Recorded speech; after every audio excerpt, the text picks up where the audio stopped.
Përderisa qytetarët përballen çdo ditë me çmime të larta të produkteve ushqimore, pagat e të cilëve nuk mjaftojnë për t'i përballuar këto çmime. Pushteti dhe opozita garojnë se kush është më shumë e kush më pak fajtor për rritjen e çmimeve të produkteve elementare. Nga LSDM sot kanë akuzuar VMRO DPMNE-n se janë fajtori kryesor për rritjen enorme të çmimeve të produkteve ushqimore dhe jo ushqimore. Lolita Ristova nga LSDM thotë se qytetarët po përballen me tronditje të reja çmimesh në tregje dhe se çmimet janë rritur përsëri pas skadimit të masës së margjës së ngrirë. Ajo theksoi se ky është rezultati politikave ekonomike vazhdimisht të gabuara të qeverisë.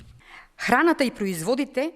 Ushqimet dhe produktet që nuk ishin të kapshme nga qytetarët edhe me marzha të ngrira janë edhe më të shtrenjta sot. Vaji i gatimit është rritur nga 89 në 92 denar. Qumështi është mbi 72 denar, si dhe çmimet e vezëve, mishit, djathit dhe lëngjeve gjithashtu janë rritur. Produktet e higjienës janë bërë më të shtrenjta deri në 60%. Qytetarët kanë gjithnjë e më pak para në xhepat e tyre. Jeta në Maqedoni po bëhet gjithnjë e më e shtrenjtë.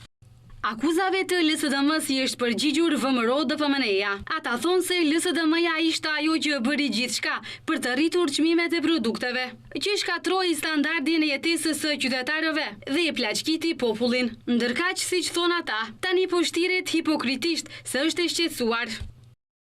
Me qenë se LSDM tashmë po i liston produktet dhe çmimet e tyre, do të ishte mirë t'i listonte ato dhe të llogariste se sa janë rritur çmimet e produkteve për të cilët ato e kanë rritur TVSH-n. LSDM mund ta ketë harruar, por LSDM është ajo që gjatë qeverisjes së saj e rriti TVSH-n nga 5 në 10% për rreth 1500 produkte ushqimore dhe pasi rriti çmimin e 1500 produkteve, tani po kërkon me hipokrizi heqjen e saj për rreth 200 produkte, gjë që nuk do të ketë asnjë efekt në çmime.